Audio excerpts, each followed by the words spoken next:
So in this session, we want to print this pattern. So if I'm given n is equals to 4, I want to print this.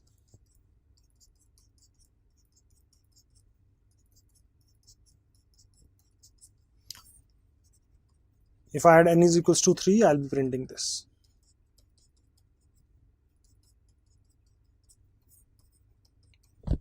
So this basically means the first 3 questions that we need to answer, I need to print n rows. If I'm given n as input, I need to print n rows. Ith row will have n columns, right? So here you have n is equals to 4. So each row has 4 columns. Here each row has 3 columns. So it's not dependent upon I, it's only dependent upon n. So ith row will have n columns, and you need to print star. That's what we need to print.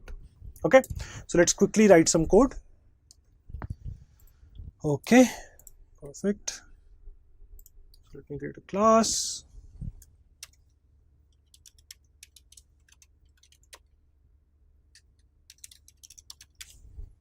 And I'm going to include the main. Perfect.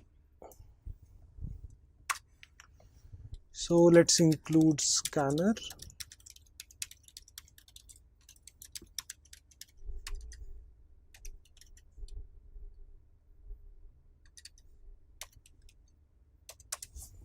Okay. Perfect. Then we get n, which is the input from the user, right? So now what I need to do is I need to print n rows. So I need to have a loop for printing n rows. So I is equals to 1 while I less than equal to n.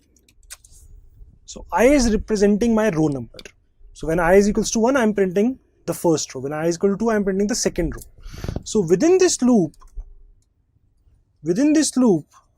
we should not think about whether we are printing the first row or the second row or the third row. What we need to think about is basically that we are printing the ith row. So it has to be generic, right? So we only need to think about that we are printing the ith row. So the pattern that we are trying to print, in this case, if you want to print the ith row, we need to take a column number. J is our column number, and the number of columns we need to print is equal to n. Every row has n columns, irrespective of I, irrespective of row number. Every row has n columns. So j goes till n, and we need to print a star. We need to print a star, right? So the problem with this code right now is that you are printing ln. That means after every star you will have a new line. When all do you want to have a new line? You want to print one row, then get a new line, then print the next row, then get a new line, and so on. That's what we need to do, right? So let me just quickly remove this println. It will be print. And once I have printed the whole row, that means once I am done with this part of the while loop, right? When I am done with this while loop, that means I have printed all the required stars. Now will be a good time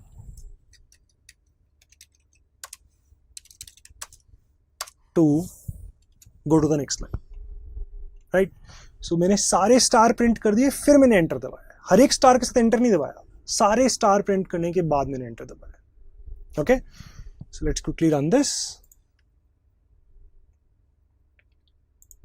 Okay, let's give it 4, and it seems like we have an infinite loop. Okay, so let's quickly fix that.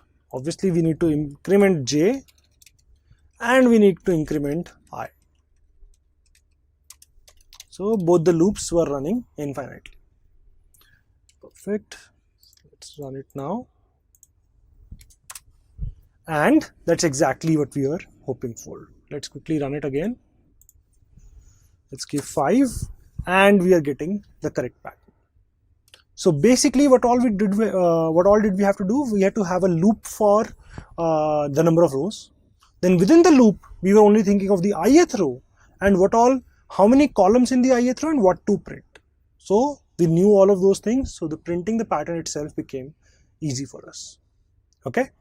So great. And I'll ask you to practice couple of patterns after this. That'll really help you get a little more confidence. In the next session, we'll try a little different variations of a little different type of patterns, which will help us gain a little more confidence as well. Okay. Thank you.